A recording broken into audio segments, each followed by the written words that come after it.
Hello and welcome to SPMIS Academy. Today we'll analyze important newspaper articles of 10th January 2026. Please note you can download the PDF version of today's newspaper analysis by clicking the link given in the comment section. This is the list of the topics that we will be covering from today's newspaper. The first topic is about ongoing protest in Iran. Important from our syllabus GS paper 2 international relations point of view.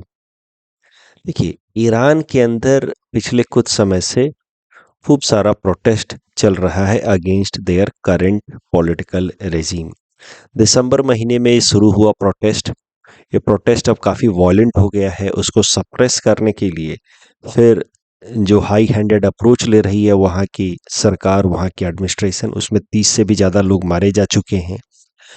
And now America is again and again threatening Iran कि we are fully ready and loaded, हम किसी वक्त आपके यहाँ भी intervene कर सकते हैं अगर आपने इस तरीके का सप्रेशन रोका नहीं तो अमेरिका के तो अलग वेस्टेड इंटरेस्ट हैं ईरान के अंदर, वो भी हम आज के इस डिस्कशन में देखेंगे। बट पॉइंट इज कि there is some turmoil going on in Iran.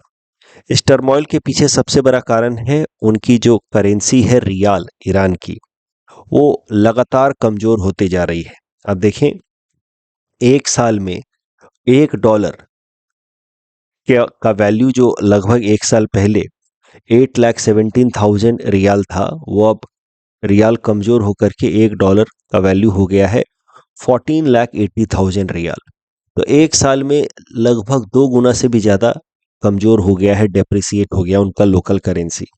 और जब भी लोकल करेंसी कमजोर होती है तो फिर इंपोर्टेड आइटम्स महंगे हो जाते हैं और इस कारण से ईरान के अंदर ह्यूज इन्फ्लेशन देखने को मिल रहा है। Because of rising inflation, food, fuel, housing and medicine which are essential entities, वो सब अनअफोर्डेबल हो रहे हैं, जिस कारण से लोगों के अंदर एक सेंस ऑफ फ्रस्ट्रेशन डेवलप हो रहा है। बट देखिए इकोनॉमिक कारण, इकोनॉमिक स्ट्रेस हमेशा ही ट्रिगर पॉइंट होता है बिहाइंड एनी प्रोटेस्ट या रिवॉल्यूशन। जो अंडरलाइंग लॉन्ग टर्म कंडीशंस होते हैं वो होते हैं sense of distrust and frustration against the political regime. Iran के अंदर भी यही सिस्टम है, ऐसा ही कुछ कारण है। वहाँ की जो पॉलिटिकल रेजीम है जो 1979 से चली आ रही है, उसके अगेंस्ट लोगों के मन में एक सेंस ऑफ फ्रस्ट्रेशन, डिसइंचेंटमेंट डेवलप हो रहा है। Legitimacy of the current regime is now getting eroded. और जब लेजिटिमेसी यानी कि लोगों का भरोसा, ट्रस्ट पॉलिटिकल सिस्टम में नहीं होता है, and then people face economic stress as well, तो it starts leading to protest, and protest if it becomes violent and large scale तो उसी को कहा जाता है movement. And the movement if it leads to some change in the political and economic system तो उसको कहा जाएगा रिवॉल्यूशन। ईरान के अंदर अभी प्रोटेस्ट चल रहा है। This protest may take the form of movement as well as revolution। ये जो प्रोटेस्ट अभी चल रहा है ईरान के अंदर इकोनॉमिक स्ट्रेस के कारण शुरू हुआ है, बट उसके पीछे का जो कंडीशन है, जो लॉन्ग टर्म कारण है, वो है वहाँ के लोगों का frustration against the current political regime. इस तरीके का प्रोटेस्ट हाल फिलहाल में पिछले कुछ सालों में बार बार देखने को मिल रहा है ईरान में। 2017 में ऐसा प्रोटेस्ट हुआ, 19 में प्रोटेस्ट हुआ, 22 में प्रोटेस्ट हुआ। हर बार इकोनॉमिक कारण नहीं था। जैसे 2022 प्रोटेस्ट की बात की जाए तो वहां पे विमेन ने प्रोटेस्ट करना शुरू किया था against the political regime of Iran, क्योंकि हिजाब को लेकर के वहां पे फोर्सफुली विमेन के ऊपर इम्पोज किया जा रहा था हिजाब and other moral policing conducts, जिस कारण से विमेन ने प्रोटेस्ट किया था। तो कारण अलग अलग रहे हैं प्रोटेस्ट के पीछे के, कभी इकोनॉमिक, कभी मोरल असर्शन, बट जो अंडरलाइंग कंडीशंस हैं वो यही हैं कि लोगों का जो ट्रस्ट है या लोगों का जो ओवरऑल भरोसा या legitimacy of the current political regime is getting eroded. और ये जो करंट पॉलिटिकल रेजीम है ईरान की, जिसके अगेंस्ट लोगों का फ्रस्ट्रेशन बिल्ड हो रहा है लगातार, और वो एक्सप्रेस हो रहा है इन इकोनॉमिक प्रोटेस्ट या फिर protest against the moral assertion. ये पॉलिटिकल रिजीम ईरान की आई इन 1979 आफ्टर ईरानियन रिवॉल्यूशन। तो ईरानियन रिवॉल्यूशन ऑफ 1979 के बारे में समझते हैं, जिसके बाद जो current political regime of Iran है वो आया और अभी तक चल रहा है। लोग वहाँ पे प्रोटेस्ट कर रहे हैं, लेकिन ये रिजीम आया क्यों, कैसे, इसके अंदर क्या स्ट्रक्चर्स हैं, वो समझेंगे हम आज। देखिए, 1950s से अगर हम बात करें ईरान की, ईरान आई होप आपको पता है उसका लोकेशन, एक वेस्ट एशियन कंट्री है ईरान। यहाँ पे it shares border with Iraq mainly, दूसरे तरफ अफगानिस्तान है और पाकिस्तान है। तो ईरान की अगर हम बात करें तो 1950s ऑनवर्ड से ही it was being ruled by a dictator जिनका नाम था Shah Reza Pahlavi. And Pahlavi maintained very good ties with America. और होता क्या था कि अमेरिका को हर जगह जहाँ पे भी नेचुरल रिसोर्सेज, खासकर energy based natural resources available होते हैं, वहाँ पे अमेरिका का स्पेशल इंटरेस्ट होता है। तो ईरान के अंदर भी energy based crude oil and natural gas बहुत ज़्यादा है, and that is why Iran was of special interest to America. तो शाह रेजा पहलवी रेजीम को खूब सपोर्ट करता था अमेरिका, और उसके बदले में शाह रेजा पहलवी अमेरिका को ईरान के जो नेचुरल रिसोर्सेज हैं, crude oil and natural gas, वो काफ़ी कंसेशनल रेट्स पे अवेलेबल कराते थे अमेरिकन कंपनियों को। कई सारी अमेरिकन कंपनियां एक्टिवली इंगेज थी in extraction of energy resources in Iran. ये सब कुछ इनका एक सिम्बायोटिक रिलेशन चल रहा था, लेकिन लोगों के अंदर उस वक्त फिर शाह रेजा पहलवी के अगेंस्ट एक सेंस ऑफ फ्रस्ट्रेशन डेवलप होना शुरू हुआ, क्योंकि लोगों को एक बात समझ आने लगी कि ये जो पहलवी रेजीम है ये अमेरिका के लिए काम कर रही है, और जो रिसोर्सेज हैं ईरान के, they are not being used for the benefit of the people of Iran, rather it is being extracted by America for their own interest। तो इस कारण से पहलवी रेजीम के अगेंस्ट एक रिवॉल्यूशन आया ईरान में 1979 में। पहलवी को तो हटाया गया ही, साथ ही साथ ईरान के अंदर एक नया पॉलिटिकल सिस्टम लाया गया, और चूंकि पहलवी को सपोर्ट कर रहे थे अमेरिका, इस कारण से जो नया पॉलिटिकल सिस्टम आया ईरान के अंदर, उसने अमेरिका के साथ भी अपने सारे रिलेशंस ब्रेक कर दिए। और इस तरीके से जो नया रेजीम आया ईरान के अंदर आफ्टर ईरानियन या इस्लामिक रिवॉल्यूशन ऑफ 1979 का जो रिवॉल्यूशन ईरान का, उसको ईरानियन रिवॉल्यूशन भी कहते हैं, इस्लामिक रिवॉल्यूशन भी कहते हैं। That new regime of Iran developed a hostile relations with America.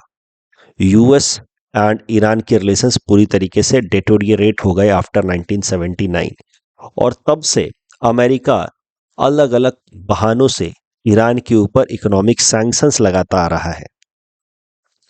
सबसे बड़ा जो बहाना है, कारण है, वो अमेरिका जो ढूंढता है वो है violation of nuclear non proliferation treaty. देखिए, न्यूक्लियर नॉन प्रोलिफरेशन ट्रीटी का सिग्नेटरी है ईरान। इस एनपीटी ट्रीटी के हिसाब से जो भी देश apart from P5 countries of UNSC, बाकी किसी भी देश को न्यूक्लियर वेपन डेवलप करने का हक नहीं है।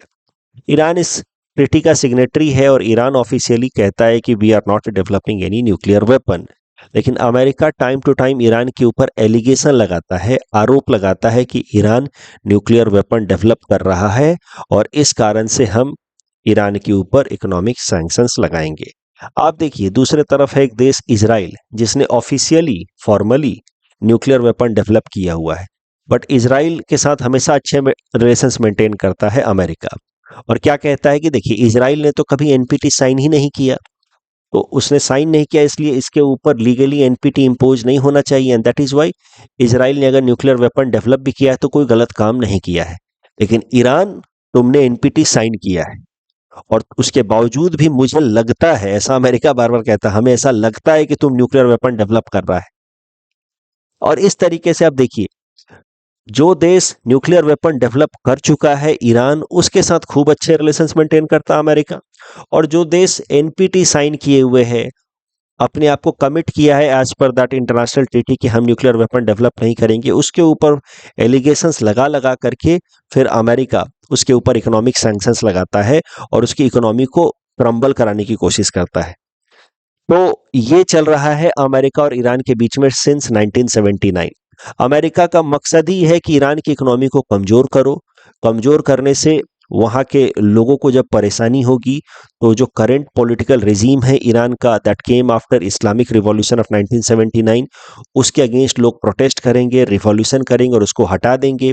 फिर वहां पे ईरान के अंदर ऐसी कोई सरकार बनाई जाएगी जो प्रो अमेरिका होगी और इससे फिर क्या होगा, 1979 के पहले जो पहलवी रिजीम के दौरान अमेरिका और ईरान के रिलेशंस थे उसको वापस से रिवाइव कर दिया जाएगा। तो इकोनॉमिक क्राइसिस ईरान में है जरूर, बट वो क्या वहां के करंट पॉलिटिकल रेजिम के मिसमैनेजमेंट का कारण है या फिर अमेरिका के कारण इंड्यूस्ड है, वो भी एक चर्चा का विषय है। अमेरिका जानबूझकर के ईरान को कमजोर करता रहता है ताकि वहां पे इकोनॉमिक क्राइसिस हो और लोग रिवॉल्यूशन कर बैठे, वापस से एक पॉलिटिकल चेंज आए। ईरान के अंदर अगर हम पॉलिटिकल सिस्टम की बात करें जो 1979 ईरानियन रिवॉल्यूशन के बाद आया है, वो थोड़ा पैराडॉक्सिकल टाइप का है। पैराडॉक्सिकल मतलब इनकंसिस्टेंट लगता है लॉजिकली। ईरान का नाम 1979 के इस्लामिक रिवॉल्यूशन के बाद से पड़ा है इस्लामिक रिपब्लिक ऑफ ईरान। ये नाम ही आपको थोड़ा इनकंसिस्टेंट सा लगेगा। रिपब्लिक का मतलब होता है where head of the state is directly और indirectly elected by the people, मतलब डेमोक्रेसी से इंटर रिलेटेड कॉन्सेप्ट है रिपब्लिक। रिपब्लिक का technical meaning head of the state, as I told you, directly और indirectly elected by the people. दूसरी तरफ आप कह रहे हैं इस्लामिक देश भी हमारा, इस्लामिक मतलब country will follow complete Islamic ideologies के हिसाब से हमारा पॉलिटिकल एंड जुडिशियल सिस्टम जो है वो बनेगा। अब ईरान के अंदर कैसा सिस्टम है कि वहां पे दो टॉप मोस्ट लीडर हैं। एक को कहा जाता है सुप्रीम लीडर जो है अभी अयतोल्ला खोमेनी, और दूसरे हैं president. President is elected by the people and that is why Iran calls itself republic. लेकिन supreme leader is the representative of the Islamic religion, is not directly elected by the people, directly or indirectly elected by the people. Supreme leader is chosen amongst the few religious leaders. तो इस कारण से Iran जो है वो mixture है republican state का and theocratic state का। थियोक्रेटिक स्टेट वो होता है where the head of the state is representative of the god, head of the state is representative of a religious identity, not elected by the people.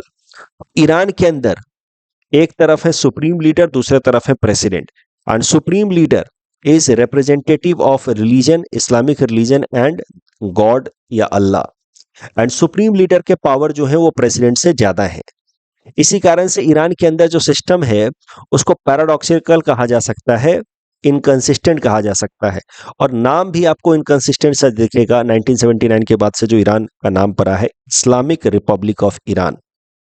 Islamic represents theocratic state, Republic represents Republican state, and theocratic and Republican state एक साथ होना संभव है नहीं। या तो जो देश है वो डेमोक्रेटिक वैल्यूज के हिसाब से चलेगा या तो वो देश रिलीजियस वैल्यूज के हिसाब से चलेगा। दोनों वैल्यूज को एक साथ मिक्स कर देना ये थोड़ा सा इनकंसिस्टेंट आइडिया है जो ईरान में अभी देखने को मिलता है। प्रेसिडेंट के जैसे मैंने बात की directly elected by the people, जबकि supreme leader the representative of religion is unelected and holds office for life. एक बार जब बन गए इस ऑफिस को, सुप्रीम लीडर पोस्ट के लिए आ गए, तो पूरे जीवन भर वो सुप्रीम लीडर बने रहेंगे। 1979 से लेकर के अभी तक सिर्फ 2 ही सुप्रीम लीडर हुए हैं ईरान के अंदर। तो यह है ईरान का सिस्टम, पॉलिटिकल सिस्टम जो 1979 के बाद आया, और क्यों अमेरिका उसको वीकेंड करने की कोशिश करता रहता, इकोनॉमिक सैंक्शंस लगा लगा करके, वो भी मैंने आपको बताया। बहाने क्या ढूंढता है अमेरिका, वो भी मैंने आपको बताया। बहाने हैं nuclear weapon and violation of non nuclear proliferation treaty. But ये अमेरिका की एक, आप कह सकते हैं, हिपोक्रेटिक अप्रोच है या हिपोक्रेसी है अमेरिका की, कहीं ना कहीं अमेरिका का इसमें वेस्टेड इंटरेस्ट है कि वो ईरान के अंदर वो रेजीम चेंज करवाए और उसके लिए वहां पे वो इकोनॉमिक क्राइसिस को ट्रिगर करवाता रहता है। अगर इकोनॉमिक क्राइसिस और बढ़ी, प्रोटेस्ट और बढ़ा against the supreme leader Ayatollah Khomeini, तो ये बहुत सरप्राइजिंग नहीं होगा कि American forces will intervene in Iran also and will try to bring regime change in Iran. वो बात अलग है कि ईरान के अंदर अगर वेनेजुला जैसी एक्टिविटी करने की कोशिश की गई तो रसिया विल डायरेक्टली इंटरवीन, क्योंकि रसिया जो है वो ईरान के करंट रिजीम को प्रोटेक्ट कर रहा है। Reason being Russia and Iran ये दोनों मिलकर के दुनिया के सबसे ज्यादा नेचुरल गैस प्रोड्यूसर कंट्रीज बन जाते हैं और रसिया चाहता है कि ईरान के साथ मिलकर के जो फ्यूचर का एनर्जी रिसोर्स है नेचुरल गैस, क्योंकि क्रूड ऑयल तो धीरे धीरे खत्म हो जाएगा, फ्यूचर का एनर्जी रिसोर्स है नेचुरल गैस, उसको लेकर के रसिया और ईरान की एक एक्सिस बने और दोनों पूरे दुनिया भर को डोमिनेट करे with respect to natural gas supply.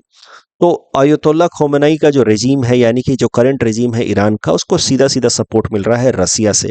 Otherwise तो अमेरिकन फोर्सेस बहुत पहले यहाँ डायरेक्टली लैंड करके और यहाँ के रेजीम को चेंज कर देते, जैसा वो अभी कोशिश कर रहे हैं वेनेजुला के अंदर। भारत की अगर बात की जाए तो भारत के ऊपर किस तरीके का असर पड़ेगा एक करंट प्रोटेस्ट का ईरान के अंदर जो चल रहा है।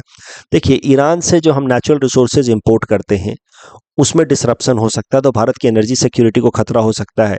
ईरान के अंदर एक इंपॉर्टेंट इंफ्रास्ट्रक्चर प्रोजेक्ट हम लेकर के आ रहे हैं, जहां पे हम चाबहार पोर्ट के अंदर एक इंपॉर्टेंट टर्मिनल, शाह बेहेस्ती टर्मिनल को भारत डेवलप कर रहा है। इससे फायदा क्या होगा कि भारत को कनेक्टिविटी मिलेगी to Afghanistan as well as central Asian countries like Turkmenistan, Uzbekistan and all. तो अगर ईरान के अंदर बहुत ज्यादा डिसरप्शन आ जाता है तो भारत का जो चाबहार पोर्ट पे इन्वेस्टमेंट है उसको नुकसान हो सकता है। भारत का जो अफगानिस्तान को कनेक्ट करने की जो अप्रोच है विथ या थ्रू चाबहार पोर्ट, उसमें डिसरप्शन हो सकता है। प्लस इंडियन डायस्पोरा के लोग जो ईरान में रहते हैं उनकी सेफ्टी एंड सिक्योरिटी को भी खतरा हो सकता है। चाबहार पोर्ट के इंपॉर्टेंस के ऊपर यूपीएससी ने साल 2017 प्रीलिम्स में यह प्रश्न पूछा था। Please attempt this question and submit the answer in the comment section. Next topic is about de dollarization, important from our syllabus GS paper 3 economy point of view. देखिए, सबसे पहले समझते हैं कि how dollar became the most dominant currency in the world. Most dominant currency से मेरा मतलब है कि डॉलर में ही ज्यादातर इंटरनेशनल ट्रेड होते हैं। Amongst the hard currencies also this is hardest. तो उसके पीछे कारण है trust in the US institution. America की इकोनॉमी में दुनिया भर के देशों का ज्यादा भरोसा है क्योंकि दुनिया की सबसे बड़ी इकोनॉमी है, तो trust factor is there. Plus absence of any other credible alternative. Dollar के मुकाबले कोई दूसरा करेंसी उतना क्रेडिबल दिखता नहीं है। यूरोज हैं बट वो उतने क्रेडिबल नहीं होते हैं, दिखते हैं एज डॉलर इज। पाउंड वगैरह तो बहुत पीछे रह जाते हैं। तीसरा सबसे बड़ा कारण why dollar has emerged as most dominant currency is petro dollars. देखिए, पेट्रो डॉलर सिंपली मींस वो सारा डॉलर जो एक ऑयल प्रोड्यूसिंग कंट्री अर्न करता है बाय सेलिंग इट्स ऑयल। जैसे मान लीजिए सऊदी अरबिया ने जो भी तेल प्रोड्यूस किया, वो तेल को वो मेनली बेचता है अगेंस्ट डॉलर। वो प्राइसिंग करता है डॉलर में और बेचता है अगेंस्ट डॉलर। जो उससे डॉलर अर्निंग होती है उस डॉलर को कहा जाता है पेट्रो डॉलर। तो petro dollar means dollar earned by oil exporting countries as a result of sale of its crude oil. अब है क्या कि 1974 में अमेरिका ने सऊदी अरबिया के साथ एक एग्रीमेंट साइन किया, पेट्रो डॉलर एग्रीमेंट कहते हैं उसको, जिसके अंतर्गत दोनों देशों ने कमिट किया कि now Saudi Arabia will sell its crude oil in dollars only. और जो वो डॉलर्स कमाएगा सऊदी अरबिया, वो सऊदी अरबिया इन्वेस्ट करेगा। अगर सरप्लस डॉलर हुआ तो वो इन्वेस्ट करेगा अमेरिकन मार्केट में, बॉन्ड मार्केट में, सिक्योरिटी मार्केट में। प्लस सऊदी अरबिया को खूब सारा डिफेंस इक्विपमेंट सप्लाई करेगा America in order to secure Saudi Arabia. Saudi Arabia चूंकि एक मेजर ऑयल एक्सपोर्टिंग कंट्री है, तो सऊदी अरबिया के साथ पेट्रो डॉलर एग्रीमेंट साइन करने के बाद धीरे धीरे इस तरीके का अरेंजमेंट अमेरिका ने बाकी देशों के साथ भी बनाया जो मेजर ऑयल प्रोड्यूसिंग कंट्रीज हैं। और इसके साथ ही हुआ क्या कि मोस्टली सारे के सारे जो क्रूड ऑयल मार्केट हैं दुनिया भर में, वहां पे the pricing of the crude oil is done in dollar and it is also sold in dollar.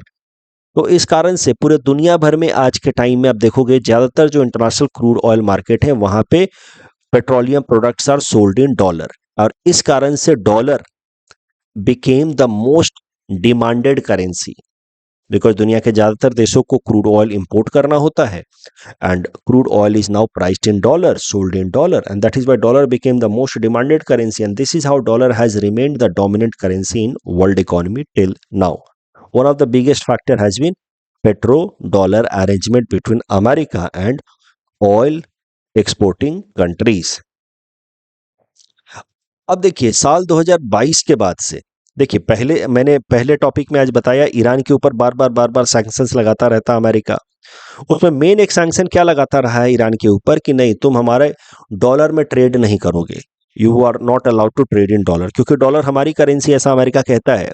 तो हम जिन देशों को के ऊपर हमें शक है कि वो दुनिया के पीस को, हारमोनी को डिसरप्ट कर रहे हैं, ये सब तो बहाने हैं, एलिगेशंस हैं, बट ये सब एलिगेशन लगा करके वो कहता है कि ईरान चूंकि दुनिया के पीस हारमोनी को डिसरप्ट कर रहा है न्यूक्लियर वेपन बना करके, इस कारण से we will not allow Iran to do its international trade in dollar. अब इससे होता क्या है कि किसी भी इकोनॉमी के ऊपर जब डॉलर बैन लगा देता है अमेरिका, तो उसकी इकोनॉमी को इंटरनेशनल ट्रेड करने में प्रॉब्लम होती है, और फिर उस इकोनॉमी के अंदर क्राइसिस की सिचुएशन बनने लगती है। तो ईरान के ऊपर तो इस तरीके का डॉलर बैन बार बार लगाता आया है अमेरिका। रसिया के ऊपर भी 2022 में जब रसिया ने यूक्रेन के ऊपर अटैक किया तो उसके बाद डॉलर बैन लगा दिया अमेरिका ने। तब से दुनिया भर के जो मेजर कंट्रीज हैं including China and India, they have realised कि America is weaponising its dollar. इसकी जो करेंसी है डॉलर, जो दुनिया भर में सबसे मजबूत करेंसी, हार्ड करेंसी है, उसका वो इस्तेमाल करता है बाकी देशों को हैरास करने के लिए, डोमिनेट करने के लिए। तो तब से ही 2022 में जब रसिया के ऊपर सैंक्शंस लगाना शुरू किया अमेरिका ने, डॉलर बैन करना शुरू किया कि नहीं आप डॉलर में ट्रेड नहीं कर सकते, तब से ही जो मेजर कंट्रीज हैं दुनिया के including India and China, we have started to explore alternative to US dollar, और यूएस डॉलर के ऊपर हमारी डिपेंडेंसी को रिड्यूस करने का काम शुरू हुआ है तब से। इसी फिनोमिना को नाम दिया गया है de dollarization, which simply means diversifying away from excessive dependency on US dollar for conducting international trade and investment. इसी कॉन्टेक्स्ट में डी डॉलराइजेशन को ही एक्सप्लोर करते हुए ब्रिक्स प्लेटफॉर्म पे countries are now exploring for an alternative currency जिसका नाम है ब्रिक्स करेंसी। अभी ये फाइनलाइज नहीं हुआ है, बट इसको एक्सप्लोर किया जा रहा है कि how BRICS currency could be brought up in order to reduce dependency on dollar for conducting trade amongst the BRICS countries amongst themselves.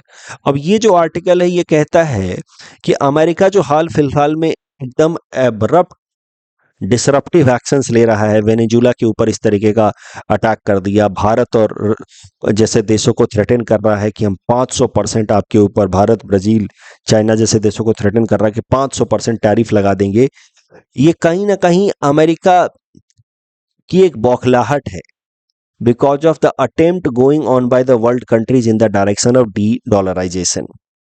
America नहीं चाहता कि उसकी डॉलर जो है वो वीकेन हो, उसकी इंपॉर्टेंस कम हो इंटरनेशनल मार्केट में। America is a super power mainly because of its international, mainly because of its currency which is the most dominant international currency. तो वेनेजुला के ऊपर अटैक करना या दुनिया के बाकी मार्केट्स को डिसरप्ट करना, अमेरिका चाहता है कि डायरेक्टली या इनडायरेक्टली अमेरिका का कंट्रोल ऑयल मार्केट पे बना रहे। इसीलिए जो मेजर ऑयल रिजर्व वाला देश है वेनेजुला, उसको कैप्चर कर लिया, इनडायरेक्टली कैप्चर ही कर लिया है, वहां के प्रेसिडेंट को उठा करके अपने हिसाब से प्रेसिडेंट बनाएगा, यही तो उसकी सोच है। तो कहीं ना कहीं अमेरिका चाहता है कि ऑयल मार्केट पर डायरेक्टली इनडायरेक्टली उसका कंट्रोल बना रहे, ताकि पेट्रो डॉलर एग्रीमेंट चलता रहे, ताकि डी डॉलराइजेशन का फिनोमिना इंप्लीमेंट ना हो पाए और डॉलर एक सबसे मजबूत करेंसी बनी रहे। अगर डॉलर मजबूत करेंसी बनी रहेगी तो अमेरिका का हेजेमनी मतलब अनक्वेश्चनड डोमिनेंस ऑन ग्लोबल ऑर्डर बना रहेगा। सो इस तरीके से वेनेजुला के ऊपर जो करंट एक्शन था अमेरिका का एंड डी डॉलराइजेशन को जोड़ करके देख रहे हैं दुनिया भर के एक्सपर्ट्स। इस टॉपिक के बेसिस पे प्लीज प्रैक्टिस क्वेश्चन है, you can attempt this question. ऐसा मेंस में आपसे पूछा जा सकता है डी डॉलराइजेशन के ऊपर कि ये क्या है, what are the benefits and challenges. Mpemba effect, Mpemba effect science and technology के पर्सपेक्टिव से इंपॉर्टेंट हो सकता है। देखिए पेम्बा इफेक्ट क्या है, आराम से समझ लीजिए।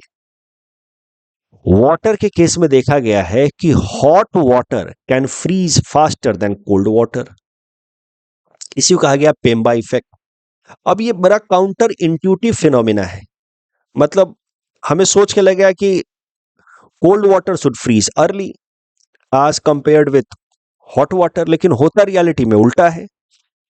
मॉडर्न टाइम्स में इसको पहली बार इसको सामने लेकर के आए थे तंजानिया के एक स्टूडेंट इरास्टो पेम्बा, इसी कारण से इसको पेम्बा इफेक्ट बोला जाता है। बट एंशियंट टाइम से ही, right since Aristotle and then Francis Bacon and Rene Descartes in modern times, these philosophers also have talked about this phenomena कि hot water freezes faster than cold water, but still we do not have clear reason why it happens.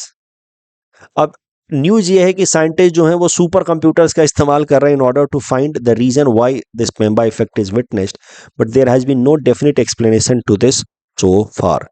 और बहुत सारे explanations दिए गए हैं, but कोई definite conclusive explanation अभी तक पेम्बा इफेक्ट को एक्सप्लेन करने के लिए नहीं दिया जा सका है। इस टॉपिक के बेसिस पे प्रैक्टिस क्वेश्चन है, please attempt this question and submit the answer in the comment section. India EFTA trade agreement prelims perspective से इंपॉर्टेंट है। न्यूज सिंपल सा है कि भारत के commerce and industry minister visit कर रहे हैं Liechtenstein. Liechtenstein is one of the richest country in the world, GDP per capita की बात की जाए तो। लिचेस्टिन इसलिए विजिट किया है ताकि भारत और EFTA European free trade association के बीच में एक ट्रेड एग्रीमेंट साइन हो पाए। यूरोपियन फ्री ट्रेड एसोसिएशन की बात की जाए तो यूरोप के 4 अमीर देशों ने मिलकर के ये ट्रेड ग्रुपिंग बनाया है, Iceland, Liechtenstein, Norway and Switzerland. Bharat चाहता है कि इन देशों के साथ हमारा एक फ्री ट्रेड एग्रीमेंट हो, इस कारण से हमारे कॉमर्स एंड इंडस्ट्री मिनिस्टर ने विजिट किया लिचेस्टिन को। लिचेस्टिन एंड मोनाको ये कहे जाते हैं लग्जमबर्ग, लिचेस्टिन, लग्जमबर्ग एंड मोनाको ये दुनिया के 3 सबसे रिच देश हैं जीडीपी पर कैपिटा की बात की जाए तो। लिचेस्टिन की अगर हम बात करें तो it is the only doubly landlocked country in the Europe. Doubly landlocked का मतलब ये होता है कि ये तो लैंडलॉक्ड है ही, ये जिन देशों के साथ बॉर्डर शेयर करता है वो भी लैंडलॉक्ड है। तो जो देश अपने आसपास जिनके साथ बॉर्डर शेयर करता है वो देश भी अगर लैंडलॉक्ड है तो फिर जो बीच वाला देश है उसको कहा जाता है डबली लैंडलॉक्ड। तो लिचेस्टिन जो है it shares border with Austria, Austria is landlocked and Switzerland दूसरी तरफ है which is also landlocked, that is why Liechtenstein is doubly landlocked. European free trade association के ऊपर ये सिंपल सा प्रिलिम्स प्रैक्टिस क्वेश्चन है जिसके साथ भारत एक फ्री ट्रेड एग्रीमेंट साइन करना चाहता है। Please attempt this question. International energy agency की बात की जाए तो इसको OECD ने इस्टेब्लिश किया है, ये बात सही है, फर्स्ट स्टेटमेंट इज करेक्ट। 1973 में ऑयल क्राइसिस के बाद OECD जो दुनिया के रिच देश हैं उन्होंने मिलकर के फैसला किया कि हमें एनर्जी स्टेबिलिटी के लिए एक अलग से एजेंसी बनानी चाहिए, बट IEA का आयरेना से कोई लेना देना नहीं है। गार्डियल रिपोर्ट्स सीधा सीधा वेस्टर्न घाट से रिलेटेड है। Of budget borrowing, correct answer will be option B. Dust experiment से रिलेटेड सेकंड स्टेटमेंट गलत है, इसका तो इम्पैक्ट होता ही है डस्ट का on satellite operation. That's all from our side for today, thanks for watching.